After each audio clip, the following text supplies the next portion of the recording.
না।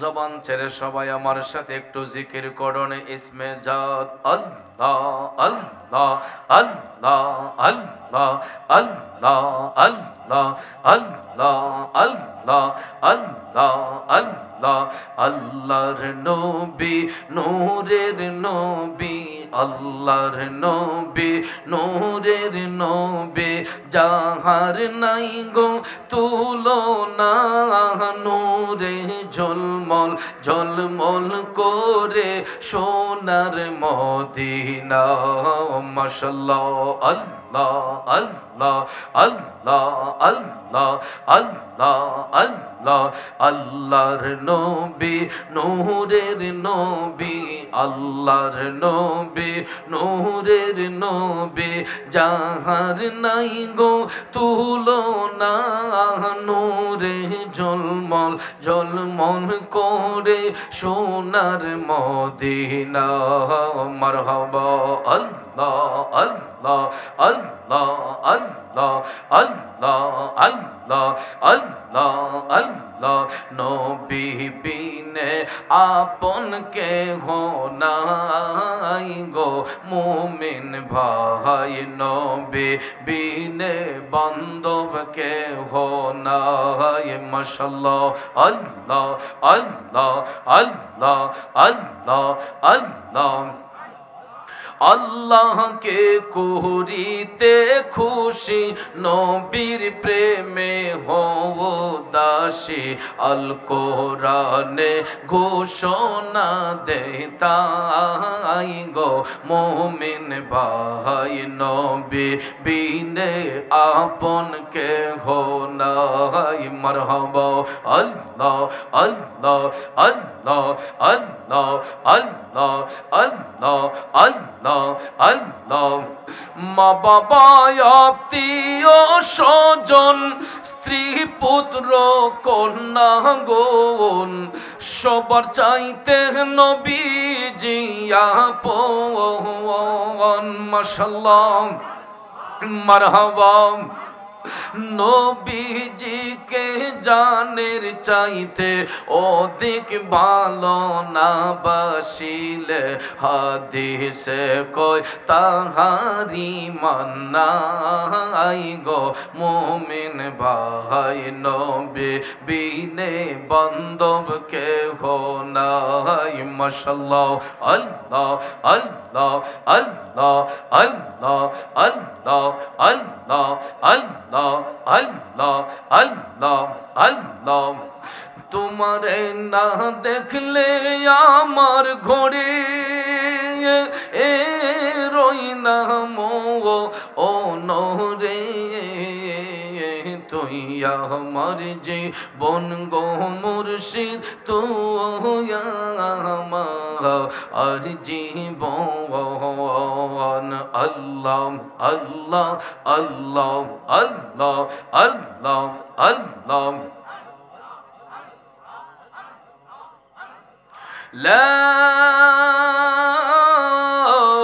ইলাহা ইল্লাল্লাহু মুহাম্মাদুর রাসূলুল্লাহ সাল্লাল্লাহু আলাইহি ওয়াসাল্লাম একটা জবান বন্ধ রাখবেন না জবান খুলে উচ্চ স্বরে বলুন আল্লাহু আকবার আর একটু মায়ার সুরে বলি ইয়া রাসূলুল্লাহ একটা জবান বন্ধ রাখবেন না সবাই চিৎকার মেরে বলি ইয়া ওয়ালি আল্লাহ বিসমিল্লাহির রহমানির রহিম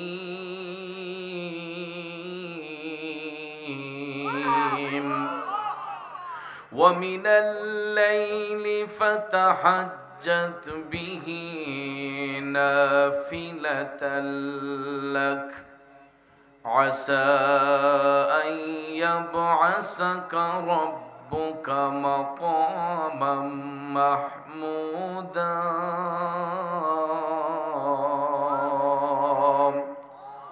সাদাকাল্লাহুল আযীম ওয়া সাদাকা রাসূলুহুন নাবিয়ুল হাবিবুল কারীম ওয়া নাহনু আলা لك من الشاهدين والشاكرين والحمد لله رب العالمين ربي صل وسلم وبارك عليهم উপস্থিত ঐতিহ্যবাহী উত্তর মোহাম্মদপুর জামে মসজিদ সংলগ্ন মসজিদ কমিটি ও গ্রামবাসীর উদ্যোগে এই কুকমায় দেওয়া ১৬তম বার্ষিক সুন্নি মহাসম্মেলন ২০২৫ ইংরেজি সনের সম্মানিত সভাপতি আমাদের ঐতিহ্যবাহী ব্রাহ্মণবাড়িয়া আখাউড়া উপজেলার আধ্যাত্মিক প্রাণকেন্দ্র রানীখার দরবার শরীফ থেকে আগত পীরে কামেল শাহ সুফি আলহাজ হজরত মাওলানা কারি সৈয়দ আবুল কাশেম নুরি সাহিব মাদ্দাজিল্লাহুল আলিয়া আলোচনা করেছেন আজকের বিশেষ অতিথি নবযুগের উদীয়মান আশিক রসুল হজরত মাওলানা কারি জুবাইর আহমেদ আনসারী সাহেব। আলোচনা করেছেন হজরত মাওলানা মুফতি মোহাম্মদ বাবুল হুসাইন সাহেব। মাহফিল পরিচালনায় হজরত মাওলানা ইমরান হুসাইন সাহেব সহ মঞ্চ উপস্থিত ওলামায়ে আহলে সুন্নাত, আমার তরিকতপন্থী মুরব্বী বাবারা, সুশিক্ষিত আমার কৃষক, শ্রমিক, চাকরিজীবী, ব্যবসায়ী, সাংবাদিক, শিক্ষক, প্রশাসনিক, গোয়েন্দা বিভাগের সম্মানিত ভাইয়েরা, স্কুল, কলেজ, ইউনিভার্সিটি, মাদ্রাসায় পড়ুয়া ছাত্র ভাইয়েরা, পর্দানিশীন মা বোনেরা, সবার প্রতি আমার আন্তরিক সালাম। আসসালামু আলাইকুম ওয়া রাহমাতুল্লাহি ওয়া বারাকাতুহু। রব্বুল ইজ্জতের আলিশান দরবারে লাখো কোটি শুকর গুজার করার পর প্রিয় নবী সরকার দু আলম নূরে মুজাসসাম মুহাম্মদুর রাসূলুল্লাহ সাল্লাল্লাহু তাআলা আলাইহি ওয়াসাল্লামের শানে নাতে মুস্তাফা দুরুদে মুস্তাফা সাল্লাল্লাহু আলাইহি ওয়াসাল্লাম পরিবেশন করে মহাগ্রন্থ আল কোরআনুল কারীমের 15 নম্বর পারা সূরা বনী ইসরাঈলের ৭৯ নম্বর আয়াতে পাক তেলাওয়াত করেছি। বাবাজিরা আমার, খুব অল্প সময়ে আয়াতে পাকের মূল অর্থ তাফসিরের ভাষায় কিছু আলোচনা এসেছে, এইগুলো উপস্থাপন করে মিলাদ শরীফ হবে, জিকিরের তালিম হবে, পরিশেষে পীর সাহেব হুজুর হয়তো আমাদেরকে নিয়ে মোনাজাত করবেন। আল্লাহ পাক যেন শেষ মোনাজাত পর্যন্ত আমাদেরকে ধৈর্যের সহিত বসার সুযোগ দান করেন, আমরা সকলে বলি আমিন। প্রিয় ভাইয়েরা আমার, এই জগৎ সৃষ্টির পরে আল্লাহ সুবহানাহু ওয়া তাআলা যত নবী রাসূল প্রেরণ করেছেন, সকল নবীর সেরা নবী হলেন আমাদের নবী রাহমাতাল লিল নবীদের মধ্যে আমাদের নবী যেমন শ্রেষ্ঠ নবী, উম্মতের মধ্যে আমরা শ্রেষ্ঠ উম্মত, ঠিক কিনা? দয়াল নবীর উম্মত হওয়ার কারণে আল্লাহ পাকের দরবারে যে আমার আপনার সম্মান কতটুক উপরে আমরা নিজেরও জানি না। যদি আমরা আমাদের ইজ্জত সম্পর্কে জানতাম, তাহলে আজকে এই মাহমুদপুর এলাকার কোনো মানুষ ঘরে বসে সময় নষ্ট করত না, দোকানপাটে হাইটে সময় নষ্ট করত না। মধুর চাকে মৌমাছি যেরকম বেষ্টন করে বসে থাকে, নবীর প্রেমিকগুলা নবীর বাগানটাকে পরিপূর্ণ করে বসে থাকতো, ঠিক কিনা? আসলে আমাদের বদনসিব, আমরা এত দামি হওয়ার পরেও আমাদের দাম আল্লাহর দরবারে কতটুকু পরে আমরা জানি না। তাইলে আসুন আলোচনায় ঢোকার আগে আমাদের ইজ্জত আল্লাহর দরবারে কতটুকু উপরে এই সম্পর্কে একটু জেনে নেই। কষ্ট হবে আপনাদের? আল্লাহর একজন পয়গাম্বর হজরতে মুসা কালিমুল্লাহ, তো মুসা নবীর জামানায় মুসা নবীর একজন উম্মত, তিনি আল্লাহর জিকির করেছেন। কার জিকির? এটা কি ভালো না খারাপ? কথা বলেন। আল্লাহর জিকির করা অবস্থায় হঠাৎ করে মুসা নবীর উম্মতের উপরে অনেক বড় একটা পাথর ধইসা পইরা গেছে। আপনারা বলেন তো, পাথরের চাপায় পড়লে কোনো মানুষ কি বাঁচে? আমরা বলি বাঁচে না, কিন্তু একজন বাঁচাতে পারেন, তিনি কে? এই জন্য সূরা আল ইমরানে আল্লাহ বলেছেন, ইউখরিজুল হাইয়্যিতা মিনাল মাইয়্যিত, যে আমি আল্লাহ চাইলে মরারে জিন্দা করতে পারি, জিন্দারে মরা করতে পারি। ক্ষমতা কার? যুবক ভাইয়েরা আমার, মূসা আলাইহিস সালামের উম্মত আল্লাহর জিকির করতে করতে পাথরের চাপায় যখন পড়ে গেলেন, সবাই ধারণা করেছে লোকটা বেঁচে নাই।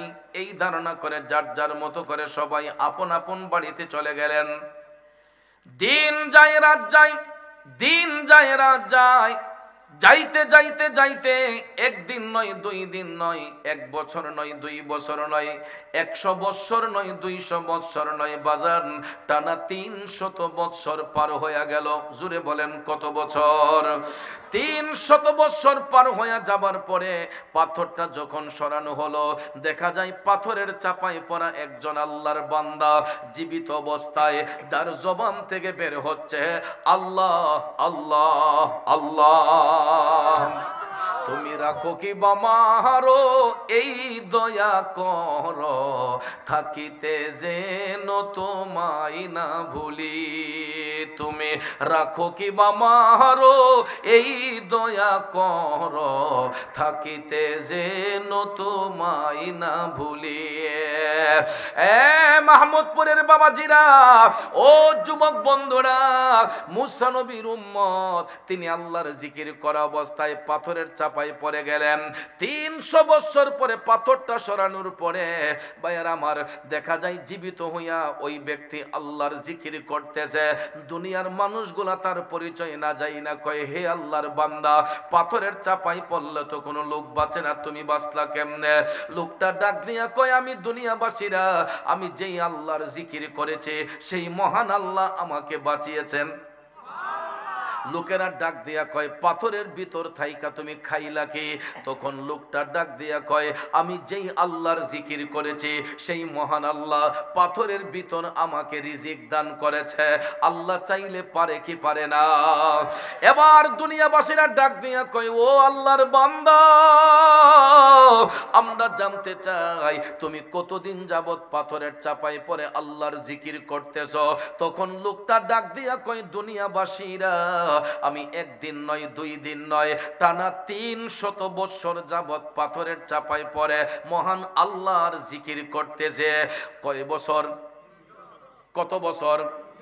300 বৎসর যাবত পাথরের চাপায় পড়ে মহান আল্লাহর জিকির করতেছি। এই কথা শোনার পরে দুনিয়ার মানুষগুলা আফসোস করে বলতে লাগলো, ওরে আল্লাহর বান্দা, আমরা জানতে চাই তুমি কোন নবীর উম্মত? তখন লোকটা ডাক দিয়া কয়, আমি আল্লাহর পয়গম্বর মূসা আলাইহিস সালামের উম্মত। যখন পরিচয় দিল মূসা নবীর উম্মত, তখন দুনিয়ার মানুষগুলা আফসোস কইরা আমার আল্লাহরে ডাক দিয়া কইতাছে, আল্লাহ গো, মূসা নবীর উম্মত পাথরের চাপায় পইরা 300 বছর তুমি মওলার জিকির কইরা না জানি কেমন নেকি তোমার দরবারে অর্জন করেছে। এই বলে যখন দুনিয়াবাসীরা আফসোস করতেছে, আমার আল্লাহ কুদরতের নজর দিয়া তাকাইয়া তাকাইয়া দেখতেছেন দুনিয়ার মানুষগুলা মূসা নবীর উম্মতের আমল দেখে আফসোস করতেছে। তখন আমার আল্লাহ সরাসরি কুদরতের জবান দিয়া মূসা আলাইহিস সালামের একটা সংবাদ পাঠাইলেন। আমার আল্লাহ ডাক দিয়া কই, ও বন্ধু মূসা, মূসা রে, তোমার উম্মত পাথরের চাপায় পইরা 300 বছর আমি মওলার ইবাদত করে আমার দরবারে যেই নেকি অর্জন করছে, আল্লাহ তাআলা ডাক দিয়া কই, বন্ধু মূসা, আমার হাবিব রহমাতাল লিল আলামিন নবী মুস্তাফার একজন উম্মত 1 রাত ইবাদত করে যেই নেকি অর্জন করবে, আল্লাহ তাআলা কই, মূসা, তোমার উম্মতের পাথরের চাপায় পড়ে থাকা 300 বছরের নেকির চাইতে আমার হাবিব নবী মুস্তাফার একজন উম্মতের 1 রাতের নেকি 100 গুণ বেশি। 2 হাত তুলে বলুন আল্লাহু আকবার। নারায়ে তাকবীর, নারায়ে রিসালাত। আহলে সুন্নাত ওয়াল জামাত সুন্নি মহাসম্মেলন। আল্লাহ আল্লাহকে করিতে খুশি, নবীর প্রেমে হও দাসী। আল কোরআনে ঘোষণা দেয় তাই গো মুমিন ভাই, নবী বিনে আপন কেহ নাই। ঠিক কিনা বলুন? মা বাবা আত্মীয় স্বজন স্ত্রী পুত্র কন্যা গণ সবার চাইতে নবীজি আপন। ঠিক না বেঠে? নবীজিকে জানের চাইতে অধিক ভালো না বাসিলে, হাদিসে কয় তাহারি মানাই গো মুমিন ভাই, নবী বিনে আপন কেহ নাই। ঠিক না বেঠে? বন্ধুরা আমার, বাবাজিরা, আল্লাহ রাব্বুল আলামিন কুদরতের জবান দিয়া ডেকে বললেন, মুসা তোমার উম্মতের পাথরের পরে থাকা 300 বৎসরের নেকির চাইতে আমার হাবিব নবী মোস্তফার একজন উম্মতের এক রাইতের নেকি শত শত গুণ বেশি। যখন এই সংবাদ মুসা নবী পাইলেন, তখন তিনি টপ টপ করে চোখের পানি ছেড়ে দিয়া আমার আল্লাহরে ডাক দিয়া বলতেছেন, আল্লাহ, ও দয়াল আল্লাহ, আমি মুসারে যদি নবী না বানাইয়া শেষ জামানার নবীর উম্মত বানাইতা, আমি মুসা নিজেরে ধন্য মনে করতাম। আপনারা বলেন কুল্লু নবী ও মাসুমুন, সমস্ত নবীগণ নির্দোষ। ঠিক না বেঠিক? নবীদের কোনো গুনাহ আছে? নবীদের আমলে কোনো গুনাহ আছে? আমরার গুনাহ আসেনি? কথা বলেন। এ বন্ধুরা আমার, বাবাজিরা, কুল্লু নবী ও মাসুমুন, সমস্ত নবীগণ নির্দোষ নিষ্কলঙ্ক। তাইলে মুসা নবীও তো নির্দোষ। কথা বলেন ঠিক কিনা? মুসা নবীও তো নির্দোষ। তাইলে চিন্তা করেন, আমরা তো গুনাহগার নবীর উম্মত, আমরা গুনাহগার হওয়ার পরেও আমাদের আমলের পাওয়ারের কথা শুই না। একজন নির্দোষ মাসুম নবী আমার আল্লাহরে ডাক দিয়া কয়, আল্লাহ, আমারে নবী না বানাইয়া যদি শেষ জামানার নবীর উম্মত বানাইতা, আমি মুসা নিজের ধন্য মনে করতাম। এ মাহমুদপুরের নবীর প্রেমিকেরা, আমরা তো সরাসরি দয়াল নবীর উম্মত। তাইলে আমাদের ইজ্জত আল্লাহর দরবারে কম না বেশি? জোরে কোন, কম না বেশি? তাইলে আমাদের ইজ্জত যদি এতটুক উপরে হয়, আমার নবীর ইজ্জতটা আল্লাহর কাছে কেমন? আসুন এবার জেনে নেই। আমি যেই আয়াতে পাক তেলাওয়াত করেছি সূরা বনী ইসরাঈলের ৭৯ নম্বর আয়াত, এই আয়াতে পাকের মাধ্যমে আল্লাহ রাব্বুল আলামিন আপন হাবিবকে দুইটা বিশেষ গুণে গুণান্বিত করেছেন, যা অন্য কোনো নবীদেরকে প্রদান করেন নাই। আমার নবীকে দুইটা বিশেষ গুণে গুণান্বিত করা হয়েছে। একটা হলো দুনিয়াতে আর একটা হলো আখেরাতে। দুনিয়াতে যেটা, এটা হলো তাহাজ্জুদ। আখেরাতে যেটা, এটা হলো মাকামে মাহমুদ। এই জন্য আল্লাহ তাআলা স্পষ্ট করে বলেছেন, বিসমিল্লাহির রহমানির রহিম, ওয়া মিনাল লাইলি ফাতাহাজ্জাত বিহি নাফিলাতাল লাক। উচ্চস্বরে বলুন, ঘোষণাটা কার? আল্লাহ তাআলা ডাক দিয়া কয়, হাবিব, ও বন্ধু, আপনি রাতের শেষ অংশে তাহাজ্জুদ কায়েম করুন, কেননা এটা আপনার জন্য এক্সট্রা। সাথে সাথে আল্লাহ কয়, হাবিব, চিন্তার কোনো কারণ নাই। আসা আইয়াবআসাকা রাব্বুকা মাকামাম মাহমুদা, খুব তাড়াতাড়ি আমি আপনাকে মাকামে মাহমুদে উপনীত করব। ও বাজান, এই হলো আয়াতে পাকের সরল তর্জমা। আসুন এবার বিস্তারিত ব্যাখ্যার দিকে চলে যাই। বন্ধুরা আমার, বাবাজিরা, পূর্বের কোন নবীর জন্য তাহাজ্জুদ পড়া শর্ত ছিল না। এই তাহাজ্জুদের নামাজ পড়া আমার নবীর জন্য শর্ত। এই কারণে আজও পর্যন্ত মক্কা শরীফ, মদিনা শরীফে ওয়াক্ত মোতাবেক আজান হয় 6 বার। কয়বার? পৃথিবীর সব মসজিদে ওয়াক্ত মোতাবেক আজান হয় 5 বার। কয়বার? ফজর, জোহর, আসর, মাগরিব, এশা। ঠিক না বেঠিক? তাহাজ্জুদের আজান কি আমাদের এলাকায় হয়? হওয়ার কথাও নয়, কারণ তাহাজ্জুদের নামাজ আমার আপনার জন্য পড়া শর্ত নয়, নবীর জন্য শর্ত বিদায়। মক্কা শরীফ মদিনা শরীফের মধ্যে এখনো যাইয়া দেখেন ওক্ত মোতাবেক আজান হয় 6 বার। জোরে কোন কয়বার? নবীর প্রেমিকারা, আপনারা প্রশ্ন করতে পারেন চৌধুরী সাহেব, এখন তো রসুল দুনিয়াতে নাই, তিনি রওজা শরীফে আরাম করতেছেন, এখন আজান দিলে নবী নামাজ পড়বনি। হে আমার ভাইয়েরা, রসুল এখনো নামাজ পড়তেছেন, পড়বেন, পড়তে থাকিবেন। আপনারা বলবেন চৌধুরী সাহেব মুখের কথাই মানি না, দলিল দেন। তাইলে দলিলটাও নিয়ে যান। আল আম্বিয়াউ আহিয়াউন, সমস্ত নবীগণ জিন্দা, ফি কুবুরিহিম, আপন আপন রওজা শরীফের মধ্যে, ইউসাল্লুন। মুজারের সেগা, কিসের সেগা?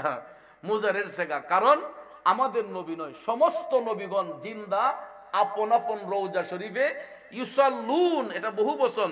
তারা নির্দিষ্ট টাইমে সালাত আদায় করতেছেন, করবেন, করতে থাকিবেন কিয়ামতের আগ পর্যন্ত। গভীর মনোযোগ বন্ধুরা, আমার বাবাজিরা, পূর্বের কোন নবীর জন্য তাহাজ্জুদ কেন, ওয়াক্তের নামাজগুলোও পড়া শর্ত ছিল না। পূর্বের নবীদের জন্য ওয়াক্তের নামাজগুলো, 5 ওয়াক্তের নামাজ পড়াও শর্ত ছিল না।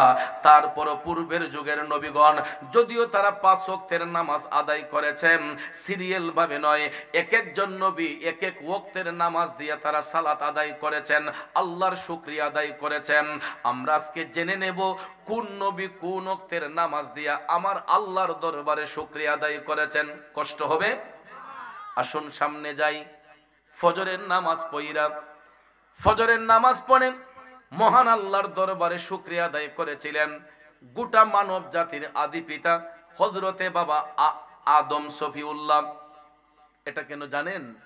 আদম আলাইহিস সালাম, তিনি জান্নাতের মধ্যে কখনো রাত্র দেখেন নাই, বেহেশতের মধ্যে কখনো তিনি রাত্র দেখেন নাই। আল্লাহ যখন ওনাকে দুনিয়াতে পাঠালেন, তখন তিনি ফজরের পরে ভোর হওয়ার শুকরিয়া স্বরূপ, ভোর হওয়ার পরে তিনি আল্লাহর কাছে শুকরিয়া আদায় করে মুনাজাত করছিলেন।